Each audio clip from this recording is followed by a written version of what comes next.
What's up, everybody? It's D to the J with a roll away, and it's Wednesday at 7 p.m. Eastern Time, and you know what that means. It's time for another dynamic episode of My CP Does Not Define Me, episode 103, as a matter of fact. And believe it or not, we have the VP of the era, a man who has not been on my show in a long time. I've been on his show. He's been on my show once, maybe. I think this is the second time now. So I Yeah, if we count Christina, I think it's a couple more, but yeah, just my solo. Um, yeah, Yeah, been a while. it's been a while, man. Kyle Russow is our special guest today, and I tell you, we are good friends, and this is going to be an awesome show. And Kyle's going to update us. He's got so many updates to go through. We might need an extra hour. Kyle, how the heck are you, man? Why don't you just glad to have you here and introduce yourself to our guests that are coming in, and let us know who you are and what you want to share. All right. Well, thanks for having me again, DJ. My name is Kyle Russo. I like to call myself a disability advocate. I make YouTube videos about my experience with CP, on my disabled experience with Kyle Russo, but I'm also a direct support professional for an organization here in my town, Streeter Unlimited, where it is my job to help those with physical and developmental disabilities just learn skills or socialization or just have fun. Really, I just like to say we're going to have a good time when we're in class. And I say in class because I'm in charge of doing activities that could range from going on to outing to the park or learning math skills, socialization skills, money skills, things like that. But we try to make it fun. What else could I say? Just hit a year with my driver's license. I know DJ mentioned that in the flyer. Woo, So we can touch on that a little bit too. And I'm excited to delve into, all Well, of this. let's go back a little bit. Now you were working you've been working for a while now, haven't you? I'm just about to hit a year this September. I believe it'll be September 2nd. It'll be my year here at Streeter Unlimited. I Uh, tell you, time flies when you get old. Huh? it does. I started off part-time, and I just recently transitioned to full-time in the middle of July. So working in general, it's been an adjustment because starting at Streeter Unlimited, it had been 2 years prior that I had a job. So I took a 2-year break in between, and then I landed this job, which wasn't the job I originally was going for because they had were hoping to receive a grant through the state for the Department of Rehabilitation Services, and I was going to help them recruit. I was going to be a recruiter to see this is what Doors has to offer. Well, they told me about that in March of 2021. And they said, we'd really like you to do this. Like, we're just waiting for the state. And then I would call periodically and, still nothing, still nothing. And then finally in August, it was revealed that the state decided to not release the grant to anyone. So that position didn't exist anymore. So I spent a good 5 months thinking like, oh, this is going to be so awesome. And then it didn't happen. But then on the same phone call, they said, well, we'll keep you in mind for a direct support professional. I said, cool, that would be awesome. Working at the day program. Little did I know, 2 days later, they would call me and say, we have a part-time position open. And they said, would you want to take it? And of course I was, yes, yeah. It was like, yes, I do, because I had been all this time thinking like, this is going to be awesome. Like, because I enjoy working. So, when I had to take my break from my first job as a vocational assistant and it being 2 years, I was ready, I was doing the YouTube, but I was ready to get back to work, like government taxes, getting paid and doing good work. And so when they said part-time, I said, oh, that's perfect. It'll ease me into it. Mm. And it was adjustment. I mean, I'm sure for anyone who starts a new job, it's a little nerve-wracking, but you Now, know, what was the part time for you? Was it a certain number of hours, or it what did was it was roughly um, 14 to 16 hours a week. Mhm. So I was working 2 days a week, and then potentially, if they needed to fill in, stepping up and coming in for a few hours. What was the like? Now you said you hadn't worked in a while. What was the transition like? When you found out this was going to happen, or when you knew it was going to happen. How did you prepare yourself to say, "Oh God, now I got to get back into the working world"? What'd you do? Um, to be honest with you, DJ, I don't think I prepared myself at all because it happened so quick, and because of my disability, it happened a little bit faster because they were made well aware that I could not do a back assessment. Like I can't lift Hmm. very much at all. So they're like, oh, well, you don't have to worry about that then. So the hiring process um, was a lot quicker. So this all happened in August, just before my birthday, and then by September I was in. So I mean, I would think about it a lot, but I don't think I really did all that much to prepare just because it was like, oh, this is really happening.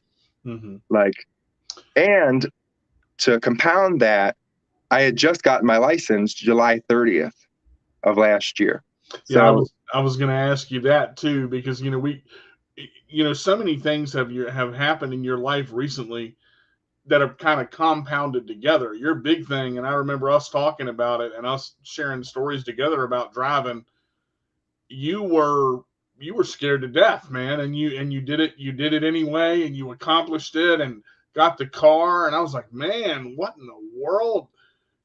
the inspiration behind it all was frustration because I had heard through the grapevine that there were several people who didn't believe I would ever get my license. And they were going to sell my grandpa's car.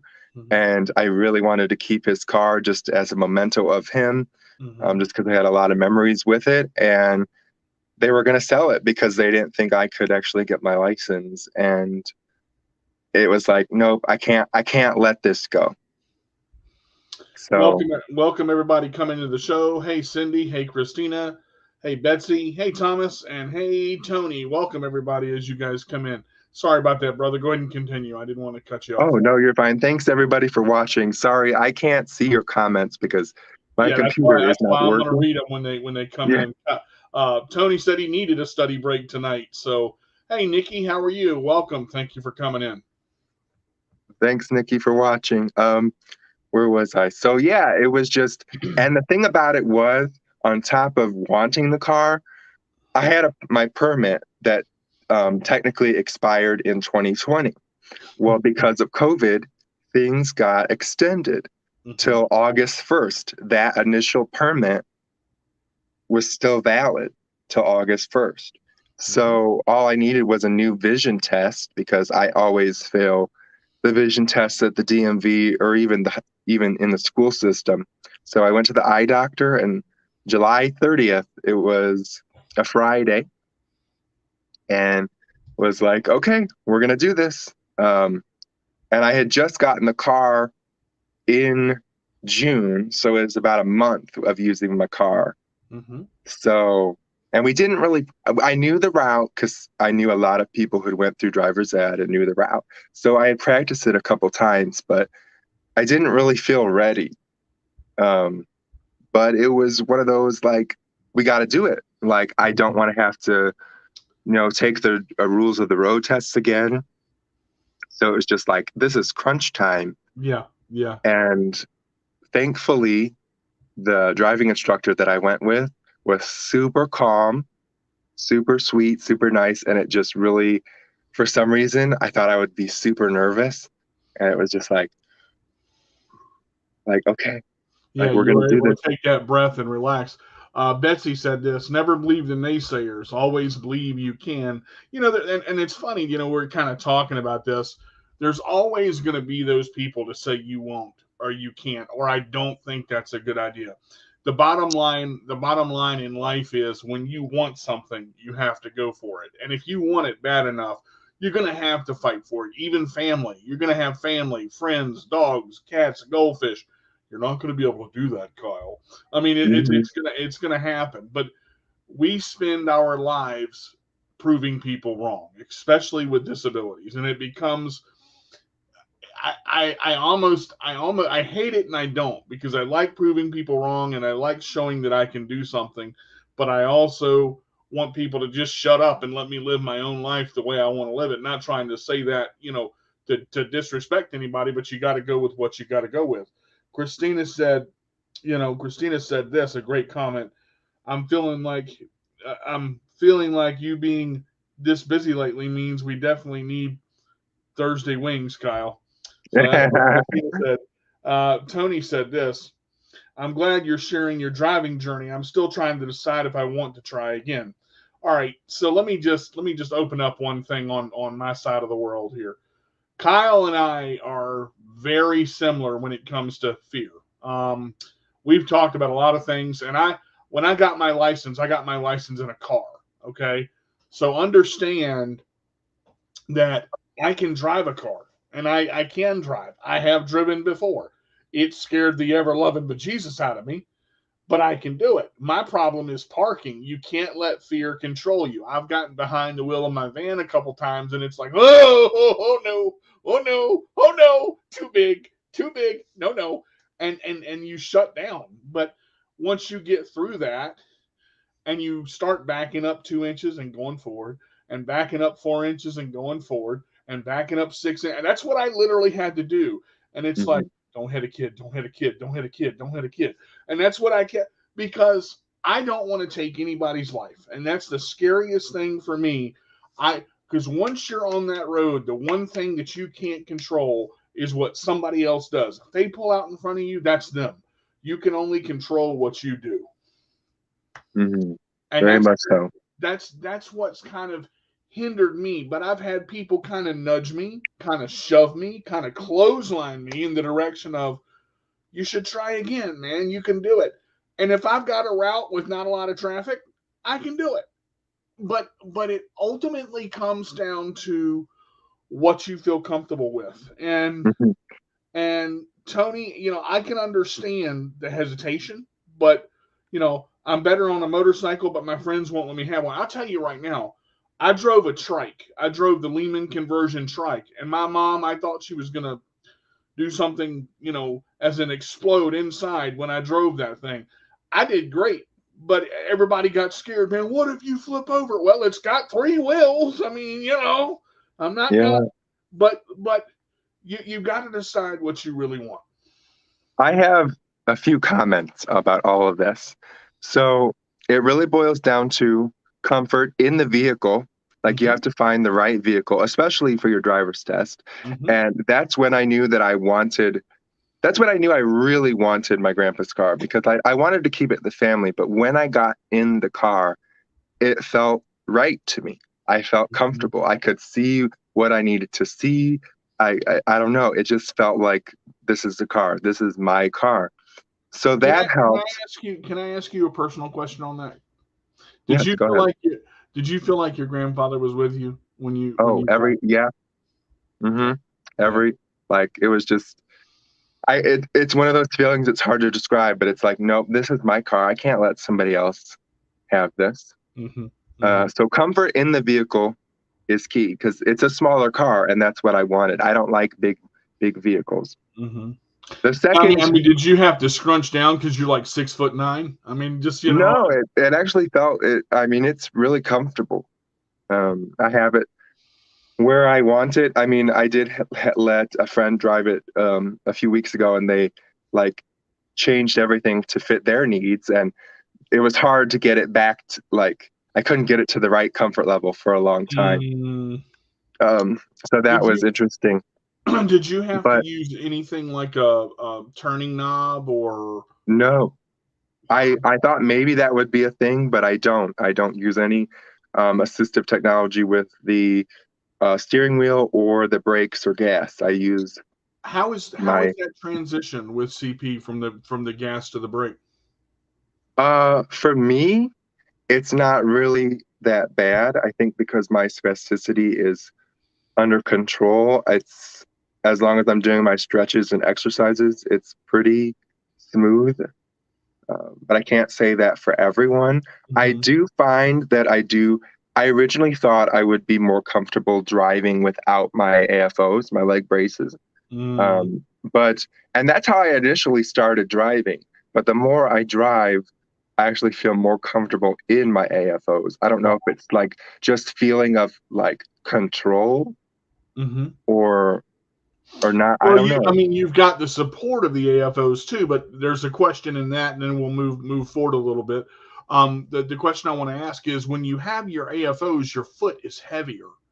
Hmm. So, is it difficult to to the pressure for the gas of trying to maintain a certain speed? Um, I how is think that? Mhm. for me it was originally, but the more you drive, the more you just Feel. get in tune with it. I will say it's been a year and I have not driven out of town. I kind of just drive where I need to, whether Mhm. that be work, friends' houses, uh, things like that. I haven't driven it out of town. Um, so I'm not fully there yet. Like, yes, I have my license, but I still have the nerves. They're still Mhm. there. I'm just a lot better at being like just be quiet for a minute. I need to get where I'm going. Yep, yep. So they're there, but they're less. Yes. And eventually I hope, well, I don't know if you ever really should get rid of nerves because They keep you on your toes. mhm. So I'll get more comfortable. But there is something I wanted to say that or comment on about something you said about people shoving and nudging you to drive. I think you have to find your own motivation to drive because I always thought, I don't need to drive because I have, thankfully, so many supportive friends that picked me up to go out to eat, uh, supportive parents who would drive me to school. So I always thought I don't need to drive. Like, Mhm. and I've got my permit like 4 times, and then I would just like chicken out because I was so nervous. Mhm. But then Couple of go ahead. when when my when I was told you're not going to get this car if you don't drive, that's when it was like, oh no, like that Well, was you found it. I mean, there's right. a You have to couple of find it. mhm. Um, There's a couple of comments here that I want to. A great question too. Christina said newer cars are nice. You can save where the mirrors are for each person in the family.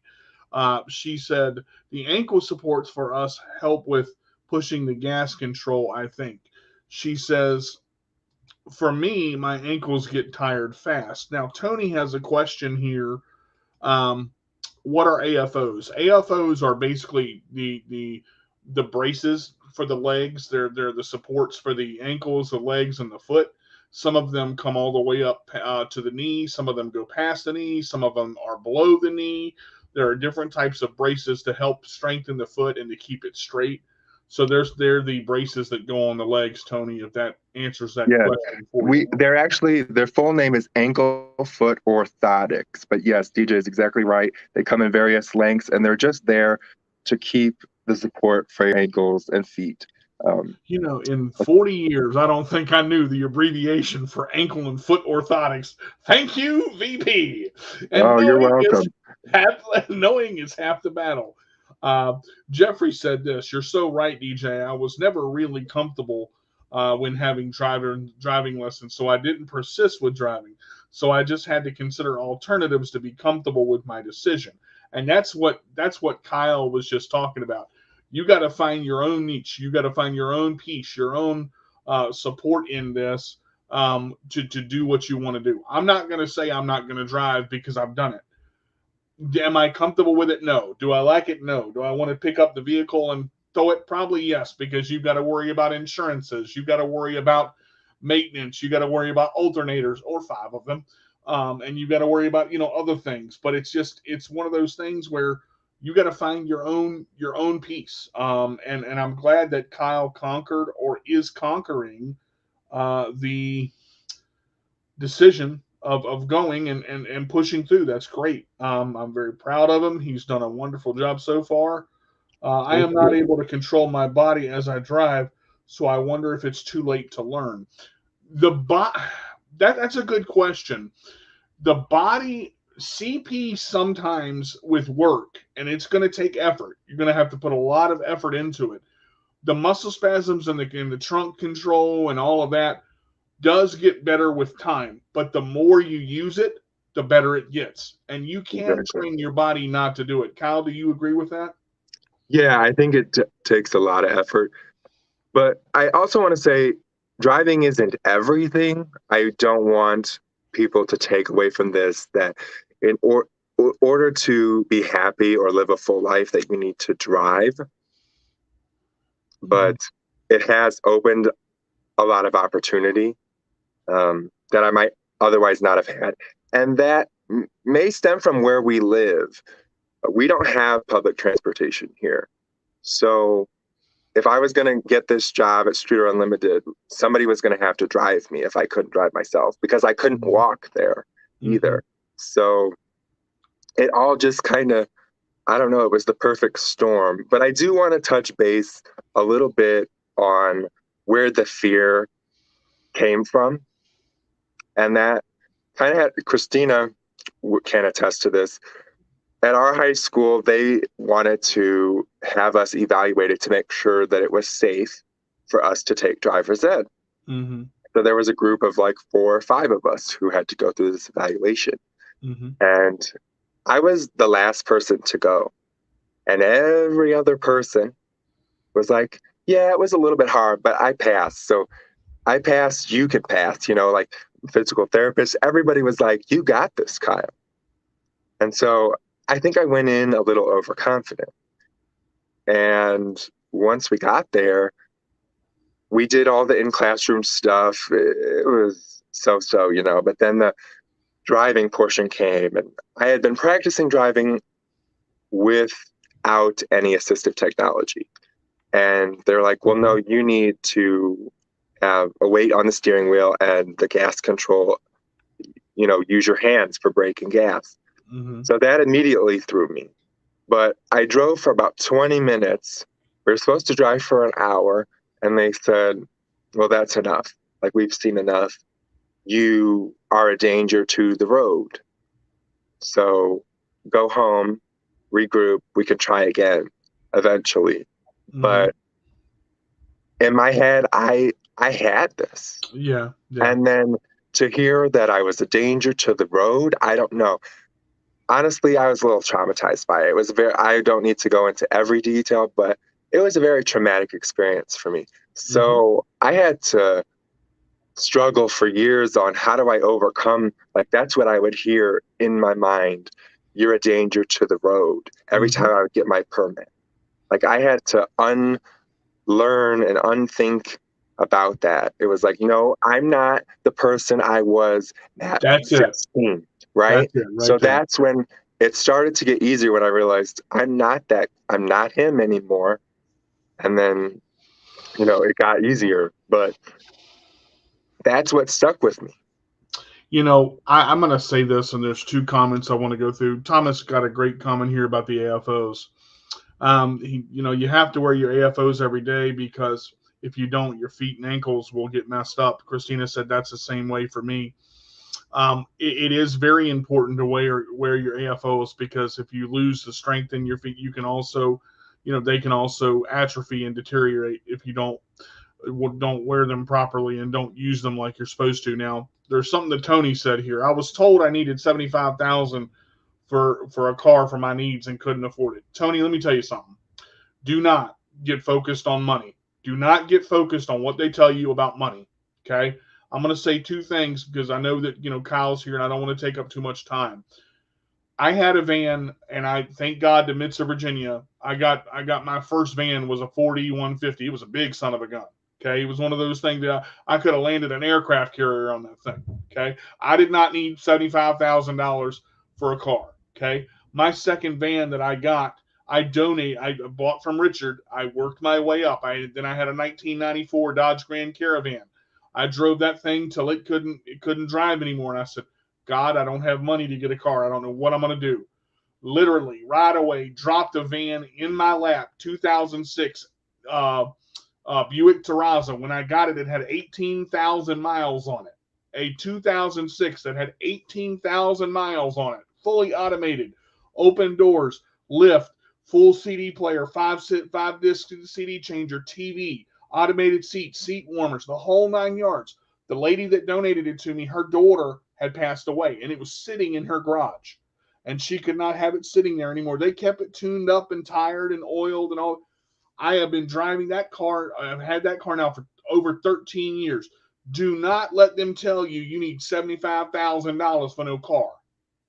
You can find a used vehicle for what you need and have the modifications put in for a heck of a lot less than $75,000.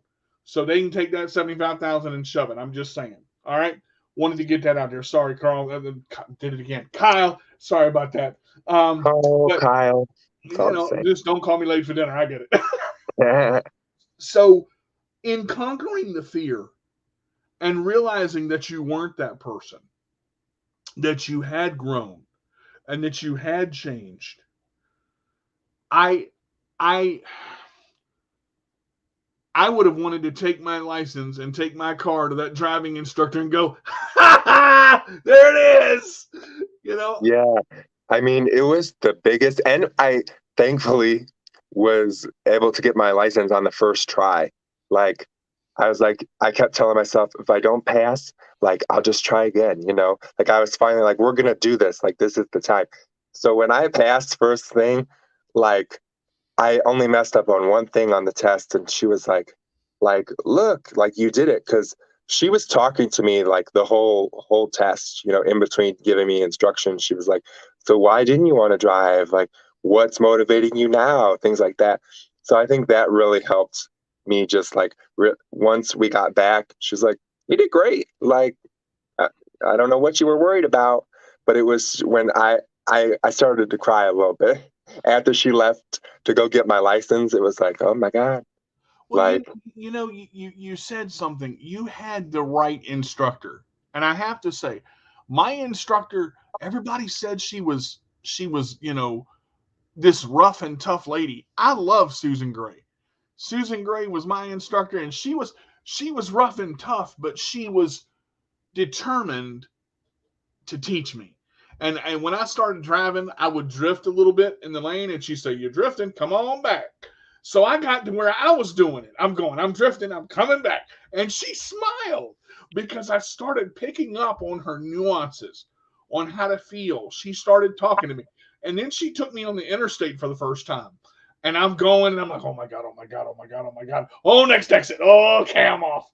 She goes, you did it. And I go, I'm not doing that again. She says, not today, but next week. I said, I'm not going to be here next week. She said, well, then we'll get it the next week. It was, to that fear, if you let fear take control of your life, you won't do anything. You won't move. You're going to stay stagnant. And I appreciate the fact, number one, that they told you were a dangerous to the road, and you effectively said, I'm going forward, and that's it. And that's what you've done. I'm proud of that. Yeah, but I was stagnant for a long time. Yeah. But then eventually, you got to move. You get tired of just standing still, and that's what it really took. It was a lot happened very quickly, but I think that was the way it had to happen for me to get my license. What was your family's reaction to getting your license? Well, the whole morning of the driver's test, my dad's like, oh my God, I'm so nervous, but you can do this. He's like, just, he's going through all the things, like, you got this. And then when I was like, I got it, he was, I could tell he's not a very expressive man, but I could tell. And then as we were driving home, he's like, oh my God, I can't believe you got it on the first try. Like, I was so nervous because he was trying to play it cool, for me, because I don't, if I could tell you're nervous, it makes me nervous. Yeah, that's a common thing because you pick up on what's going on around you. It's very calm, very cool, very collected. Eat your Yeah. Jello. So like You know, on one hand, I was so grateful that he was so cool as a cucumber, but on the other, I was like, okay, you're being weird now. I need like more like, but be it dad, worked out. Yeah, He was like, oh my God, you know, you did it. And like, I was living with my roommate at the time, and, you know, she opened the door as soon as I pulled the driveway. She's like, you got it? And I was like, I got it. You know, like So it's when you still one held of the that best days. little piece of paper in your hand, when you got it, when you actually saw that with your name on it, with no restrictions, because I'm restricted from interstate driving, but that's fine. I'm not worried about that. That's my one restriction. I have to drive with a turning knob and a built-up accelerator. Mhm. But when you held that license in your hand, can you describe the feeling that you had? The best way I can describe it, besides being like ecstatic, is like it was kind of letting go at the same time, letting go of like all those years of like that I was a failure, I couldn't do this, I wouldn't be able to do this. Like I felt pretty light. Like it was like I let go of all that like negative emotion towards driving. And then it's like, oh, like I can't, there was like all day I was like, is it real? You know, and I look at it like, it's real. Like I did it. Like I didn't believe I did it because for so many years I had it in my head that I couldn't do it. I wouldn't be able to do it. I'd be a danger to other people. And again, and that's 10 times harder when an instructor tells you you're a danger to the road, or somebody that like came from somebody I don't know being like, like that really messed me up for a while. So to move forward, you know, you're working full time now. You are, and what's the three initials that you are again? A DSP, a direct support professional. Which involves what now? So it involves a lot, but I'll talk about my experience as a DSP. Since I cannot do a lot of lifting, I focus more on classroom activities, making sure that they are being engaged and not just there to sit. We work on different types of skills, socialization, math, vocabulary, but we try to do it in a fun way. Like vocabulary can be hangman. Color association could be my father owns a grocery store. Just different things like that. And even just experiencing music and different genres of music. Now, DSPs also are in charge of, for those who are physically able, to help if they need assistance going to the restroom. I can heat up meals, like at lunchtime, if someone has a meal that needs to be heated in the microwave, things like that. Does it involve showing them how to do that? I mean, is that it depends on who you're working with. But yeah, if they're willing to learn and want to learn, you can definitely show them.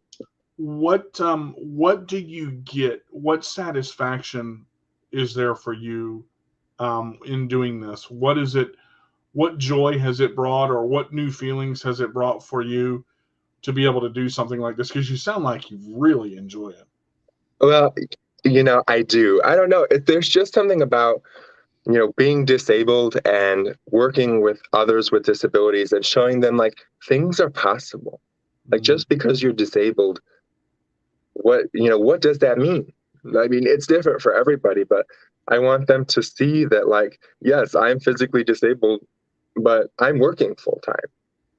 And there are some that are now venturing into the community, working community jobs because Streeter Unlimited also has like different jobs that we can do in-house,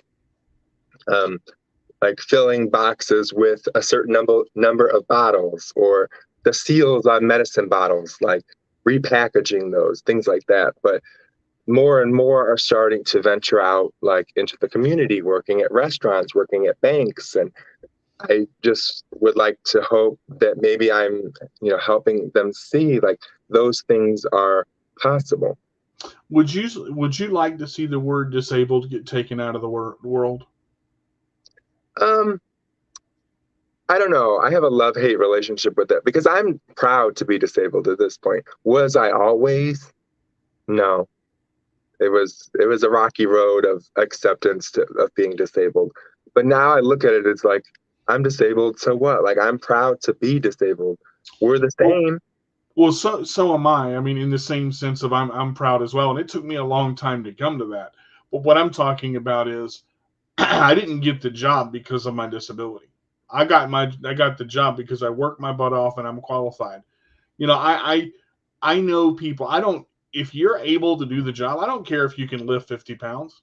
I don't care if you can lift 100 pounds. You That's know, why I'm so grateful that they were like, we see your potential here.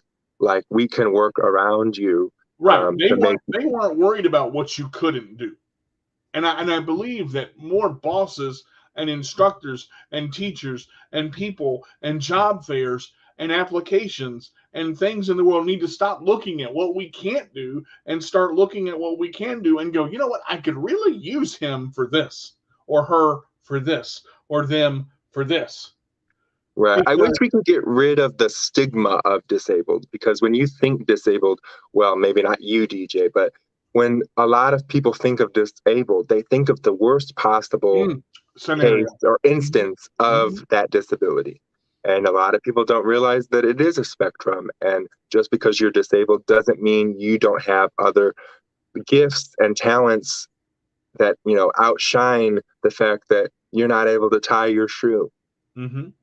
Um, and I will say now that I am full time, I'm also in the process of eventually going to be training to be a QIDP, which is a qualified intellectual disability professional, All right, now you which got is all them abbreviations. Look, look, my which head will hurt. be like a I don't like a case manager of just like what goals would you like to reach? How can Mhm. we reach them? When would we like to reach them by? Things like that. I haven't officially stepped into that position, but that is something that is on the horizon. I So think a lot of people who are disabled, and you know, I read something on Facebook the other day about a person in their job. They were feeling defeated because they realized that they needed certain equipment and certain things to help them with their job, and you know, but they wanted to be normal. They wanted their boss to see them do it without the equipment, and it's hindering them because. And I said to them, look, your disability is part of who and what you are. You have to do what you need to do and stop worrying about what everybody else thinks of you. The problem with people is we let ourselves get defeated by people who see us differently before we walk through the door. You can see me as the kid in the chair all you want. It's when I run you over with that chair and pin you to the ground and go, "Do I have the job now? Can you get off my throat so I can say yes?" Sure. And I'm not saying you have to go that route, but it's just it is you know I you know if I can't do if I'm not qualified for the job and I can't do it, then make the decision. It's like Jed said here. I love this statement. This is great. Let me watch what you're doing as an abled person and let me adapt to do it my way. You know, we all exactly. we all do things in different ways. That's where we have to show people we are able to do certain things. And that's the thing. If you look at the word disabled, it means not able. The only thing I'm not able to do is what I can't wrap my mind around.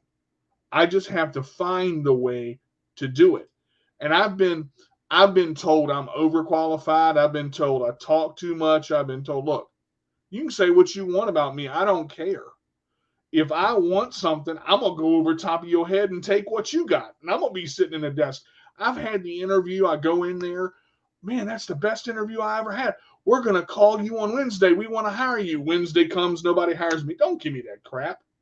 I've heard that stuff so much. I don't need to be built up. I'm built up enough. You either like me or you don't. I'm going to get the job or I'm not. Look at me as a person. The chair follows me around. It's my pet. That's all it is. Yeah. And I'm thankful that my coworkers are really good about not assuming that I need help all the time. Like they'll ask before they'll just do, That's a great thing. and That's a great thing. it's nice. But I will say, with just being disabled in the workforce, there was a period of time where I felt like I had something to prove. Not to the bosses, well, to the bosses, not just the bosses, I should say, but to my coworkers, because there are things that I can't do that are a typical part of the job. So I would want to, do some paperwork because we have to do paperwork every day. Like I can do that for you. Just trying to find ways that I could be helpful that people might not think would be helpful. But what was the big thing that you felt, or some of the things that you felt like you had to prove? well, I just didn't want, I guess more so to, in my head, even though I'm proud to be disabled, it was, I don't want people to be thinking like, why did they hire him? Like, couldn't they have found someone who could do these things? But I realized, they hired me because they see value in me. And they hired me because they want those things. So those things that they want me for outweigh the things that I can't do. There's two things that you just said that I want to compliment on, or I want to comment on. I'm not going to hire Kyle because he has CP or because he doesn't. I look at Kyle from a perspective of, what qualities does he have to do this job that he's applying for? We, as people with disabilities, when something happens that doesn't go our way, we have to stop saying it's a CP thing. We have to stop using our disability as a disadvantage and start using it as an advantage. Now, I'm not talking about playing the CP card. That's not what I'm talking about. Sometimes you have to play it if they do not cooperate. But I believe in what Kyle is talking about. Kyle is a human being, not a human being with CP. He's a human being whether he has CP or not. He is able to do things whether he has CP or not. But with CP, he may have to do them differently. And I want to make sure that people know when I say this, a lot of people get offended. And I'm not trying to offend anybody. We have to stop using our CP to say, I can't do this because I have cerebral palsy. Right. You can do it. You just have to find a different way to do it. Yes, exactly. And to be honest, I think working with those with disabilities with a disability is a strength because I relate to them on a level that some of my coworkers can't even begin to think about because they're not disabled. And that's nothing against them. I love all my coworkers, but there's just, I've lived a different type of experience than they have. And I can relate it to a lot of what the consumers that I help with go through. Great comment here, Jed. I walk into the restaurant and watch how they work and told my girlfriend I could put all these people to shame if I got a job there and worked in the restaurant business for approximately 15 years. See, and that's the thing. Sometimes you have to put your money where your mouth is and show people. We are looked down upon from the start because of what people see, but you can't necessarily see what a person is able to do with cerebral palsy or a disability until they show you. I worked at Intellos for 6 years. I was the top salesman in the number 3 salesman in the company for that 6 years. I know how to sell a product. I know how to present a product. I've taught martial arts. I'm a black belt in martial arts. Kyle is, he drives.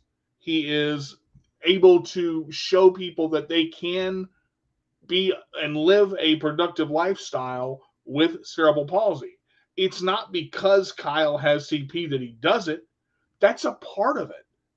Our disabilities are part of our lives, but they don't define who we are, but it does help because you can see with the obstacles comes the breakthrough of the obstacle, and you may use or not use your disability to get through that.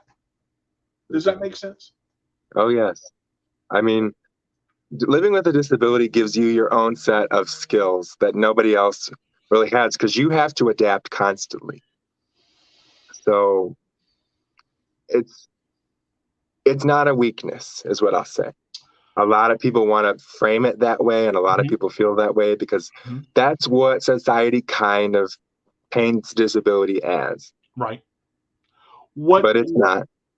Go ahead. I'm sorry, but it's not. No, you're fine. I was just saying it's not. I've learned through working with those with disabilities and seeing them overcome their challenges and reach their goals. It's not as bad as anyone says it is. I mean, yes, it can be hard. I have hard days, but who doesn't have hard days? This is what I'm talking about right here, Christina. Coping and adapting can be exhausting, but it's a life for us. We have to cope and adapt in everything from putting our socks on to transferring to the toilet to poop to eating to doing what we need to do. But let me ask you this. What challenges do you find in the job? What is the hardest thing about the job for you? And when you find that challenge, how do you overcome it? I think the hardest part of the job for me really is when the people I'm working with are having bad days and helping them kind of find the joy in the day. Because we all, everyone has their struggles. And sometimes it's harder to come out of that bad mood because you're having a bad day. But that's my job. That's what I want to show them is like, yes, this situation sucks. Yes, this is difficult, but there's also this, like this happened today and this is going on. And just because this is happening doesn't mean you won't reach this goal. So sometimes that can be the most challenging, to help them see that just because something doesn't work out the way that they hope it will, doesn't mean that means it won't be reached or tomorrow won't be a better day. Right. So showing them the opportunity that they can get past where they're going is the alternative outcome. Well, and I want to say this, I've watched nearly every YouTube video you've ever done, from when you started to when we became friends. You are one of the most, and I'll go ahead and say it, dynamic YouTubers I've ever come across. I mean, I listen to a lot of YouTube people. I listen to a lot of inspirational speakers. Your I'm awesome because, or your your 365. That is 60 seconds of freaking greatness. That, I mean, you go through that, and I find myself, I'm gonna go back to day 6. I'm gonna go back to day 7. Because sometimes you need to hear that. And in this negative personified world where we see everything dark, everything black and white, everything as is, sometimes you need a little My Disabled Experience to go through. You are awesome because. Well, and that's why I started it, because there was moments where I was realizing I'm focusing too much on the negativity or too much on the things I don't like about myself. What's a way I don't want to be like this, And I just so happened to be on YouTube, and I saw a short from Zach Anner, who's a well-known disability advocate, and he kind of did something similar. I kind of renamed it, but I give him credit in every video because, even when you're having a bad day, and I have bad days, working full-time has been an adjustment, going from working 2 days to working 5 days in a row and realizing Oh, sorry. Yeah. When you don't have all that free time you're so used to having, and just, it's a big adjustment. So having rough days, I love doing the Why You're Already Awesome because it makes me think, okay, we're having a pity party, but what do we like about ourselves today? And then it kind of like, okay, yeah, I like that. And it just kind of resets. Well, I got 2 segments that I want to do in the 11 minutes that we've got left on the show. God, this hour goes fast. It just means part 2, DJ. So. Well, this will be part 3 here. 3. Yeah, because what is next for you on YouTube? What do you want to accomplish with your YouTube now? That's kind of where I still am not sure. I think I want to get back to, in addition to Why You're Already Awesome, but get back to doing the longer videos because I haven't posted a video longer than a minute since November.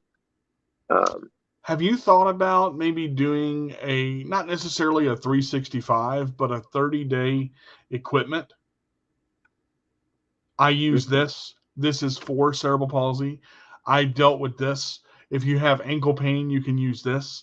If you have arm pain, have you thought about that? I have not actually. I know Christina. Oh, no. Christina is definitely more into all the tools and tricks and stuff because I did a series where when I was in physical therapy and like what I went through. I don't know what my channel really looks like because I do want to continue to discuss disability, but I think the reason I stepped back from doing long videos was I just didn't know what I wanted to say about.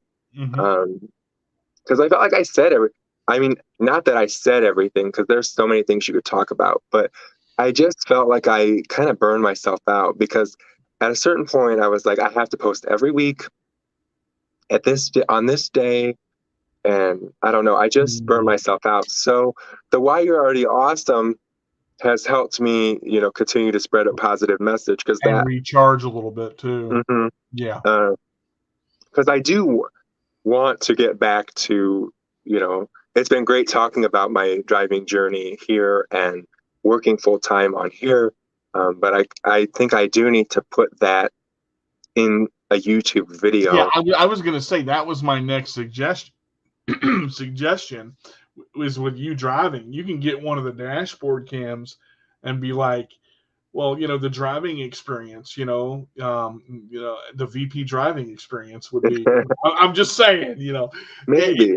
But we do have a question from one of our fans. Tony asked, Kyle, how can I follow you? Okay, well, mainly, well, you can find me on Facebook, Kyle Russow, or you can follow me on YouTube, My Disabled Experience with Kyle Russow. I am also on TikTok at CP TikToker 12. Because that's where I post all the Why You're Already Awesomes first is on TikTok, and then I just upload them to YouTube because they're both short form videos, so it just works out. But on TikTok, I kind of post more broadly of like singing, like to the radio, karaoke challenges, stuff like that. So if you'd like to see a different side of me, maybe a little bit, follow me on TikTok. But I kind of think that's kind of been the struggle for me is to combine the disability advocate version of me on YouTube and everything else. Tony's got a really good idea for a title, On the Road Again. On the Road Again with Kyle Russow. Yeah, man. That sounds like a talk show or like, that's a good name. Just have Willie Nelson playing in the background. Yeah. Well, this last segment that I want to do, I've done this. I don't think I've done this with you yet. I have 30 questions and they're random, and they're kind of off the top. Kyle, what is your favorite sound? Well, honestly, first thing that came to mind was when my niece laughs. Okay. I don't know. And you got to meet her the other day, so that was cool. Yeah, but, she's virtually, so but yeah. She's so cute. What is your favorite word? Ooh. Keep that clean. I don't know that I have a favorite word.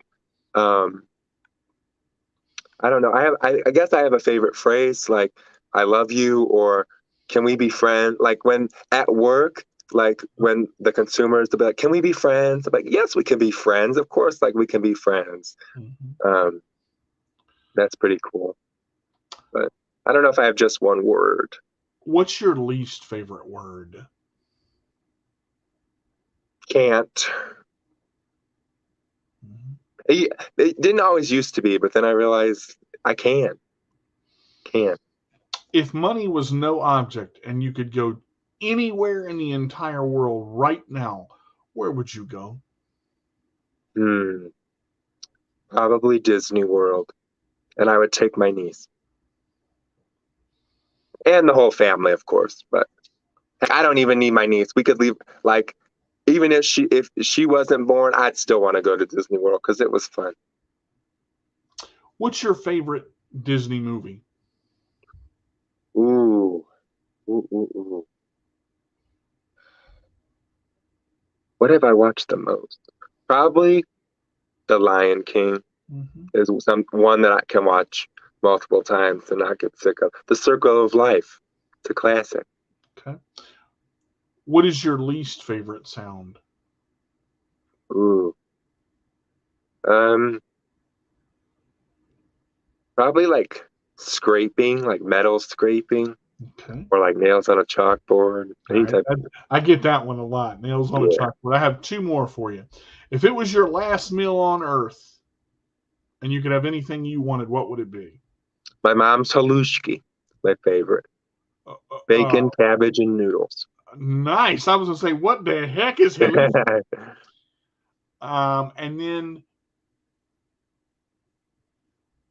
if you knew that this was your last day on Earth and you could do anything you wanted, again, money being no object, not necessarily go somewhere.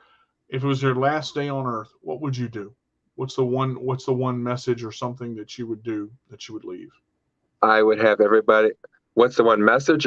Well, if I knew it was my last day, I'd want everyone, as many people as I could, to just spend the day with me.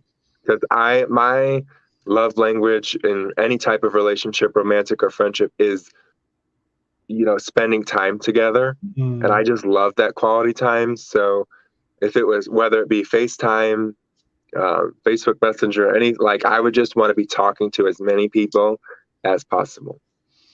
Last question I have for you, Kyle.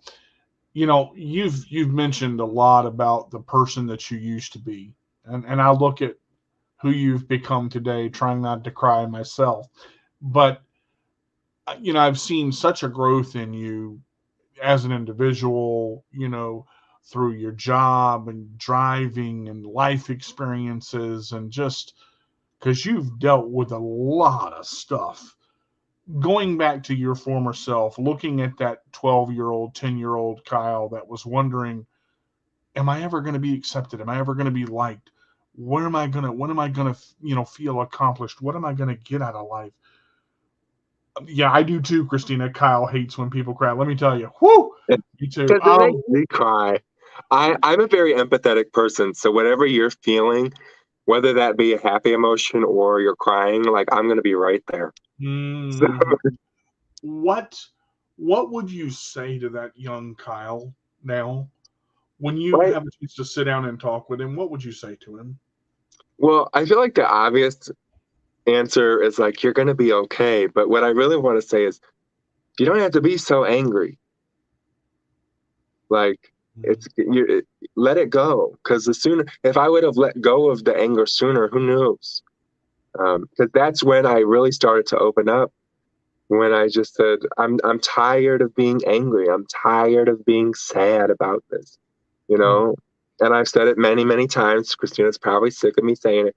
When I finally met the right people like Christina, I was like, I found my people. I could just be me and stop being anger. I was an angry person, and I wish I would have been able to let go of it sooner. Now, and I want to ask you this because we got time, and even if we don't have time, damn it, I'm going to ask it anyway. When were you able to let the anger go? What point in your life? Probably about 16. Mm-hmm. I just decided, because one day it was like, do people not like me? Am I giving off the wrong type of energy? Mm-hmm. Is that why? Can people see how angry I am? Or can they feel it rather? Here I thought maybe, I'm hiding this well, but was I really? Mm-hmm. And probably not. And I'm sure I was very standoffish. And it was like, why don't people, want to like get to know me? I'm a good person. And it was finally just like, I'm tired. I'm tired. I want something different. So, Yeah. Yeah. and some of that was, still faking, like not being in the best mood, but I'm going to give you my happiest face. Right. Um, Right. but now, I mean, it's just kind of who I am. Like, I want people, because I guess I want people never to feel like I felt, like that angry and sad, and that you didn't feel heard. Um, and that you could speak up about this. My parents were always very supportive. I want to make that very clear. But Mm. I was always like, I have a good life. I can't be complaining. Like, why, when I should have just been honest to how I was feeling. Who knows what could be today had I done that a lot sooner. But I always want people to feel like this is Kyle. We can trust him. We can unload. In our friendship, man, that's one. I trust you. Uh, It's it's almost like that holding up the cave before it caves in so everybody else can get out. That's the type of person that you are, to be able to talk, because I don't associate with a lot of guys very often. I'm not that. I'm more of a female person. Like Same.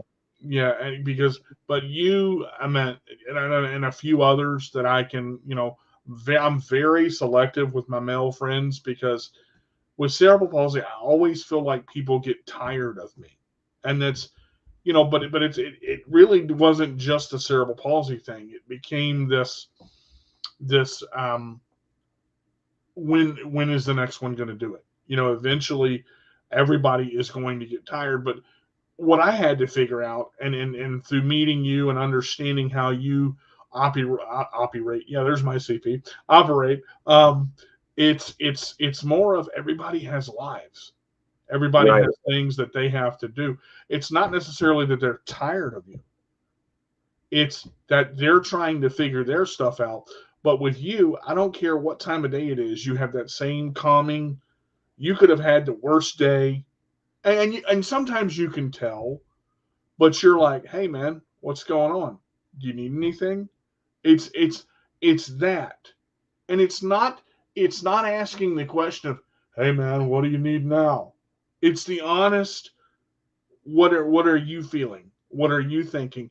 And you take that perspective and you go, holy crap, he thought about me first. That's kind of weird. Because people don't get that a lot. And that alone, isolated, tired, burden feeling, people have that. It is, and it's tough to find a friend that has the same disability as you, but also can relate in a way where you go, DJ, is that really what's bothering you? Oh, crap. And then Yeah, you got to I'm very deep. I don't, you can tell, like, I can say, DJ, are you all right? And you're like, yeah. It's like, but I read between the lines. I'm like, me too. I'm Hmm. not very, I'm not very good at just settling for, he said he's fine. I'm like, are you sure? Because you didn't sound fine. Like and maybe that's a good thing and a bad thing, because you don't want to be too pushy. But I'm not afraid to be like, let's talk about this because you're clearly not fine. But something I want to say about the burden feeling, or they're just going to leave me. So, like, maybe I'll leave them first. Mm. You got to let that go, because if you automatically assume somebody's going to walk out of your life, they will, because it will become a self-fulfilling prophecy. You Mm. will cut yourself off, because instead of allowing yourself to open up and establish a genuine connection, you're going to be like, they're going to hurt me, so I'm only going to give them this much of me. And then No, after so long, they're going to be like, if that's all we're getting, you yeah, know. I mean it in the sense, though, more of when it shows from them before it's ever applied, and you can see it. Like it's that, you don't want to, if you don't want to hang out with me, don't hang out with me because you think you have to. You Right. know. But that also falls on us. If you can, like, you can say, hey, I'm feeling some weird vibes. Yeah. And, Yeah. you know, if this is too much, like, I'd rather you walk away, because it's hard. It's hard to establish connections with people and then them tell you, that was too difficult. Well, you Yeah. could have just been honest and Yeah. I say, mean, exactly. you know, honesty really helps with that. Well, we could honestly go another hour. I mean, because every time that Kyle and I get talking, it's just so natural. I mean, I swear we're twins, but you know, he's got better glasses than me. Mine are kind of crooked. But I want to thank everybody for tuning into the show today. We're live on the Disability Global broadcast. We're live on Let Go Radio. Thank you guys so much for tuning in. Kyle, thank you for being here. Made Thank episode you for having me. 138. Thank you, everyone, for your comments and just watching and supporting DJ, because Yeah. he's awesome. Thank you. Guys, share this show. This is so powerful. And, you know, we need to celebrate the little things, celebrate the big things, celebrate the accomplishments, because we do matter. And know that you're not alone. I know there are people out there that feel isolated. I know there are people out there that, am I ever going to get past this point? You will get past it, but you gotta put in what, you know, you're going to get out what you put in. And it may seem like it's hard now, but you're going to get there. You're going to push through. You just got to keep going. I'm D to the J with a rollaway. You can catch me next Wednesday at 7 p.m. Note the new time for episode 104 and a whole lot more on My CP Does Not Define Me. If you can't be good, be bad, but be good at it. This is D to the J with a rollaway, saying we'll see you next week. For My CP Does Not Define Me. Thanks, everyone.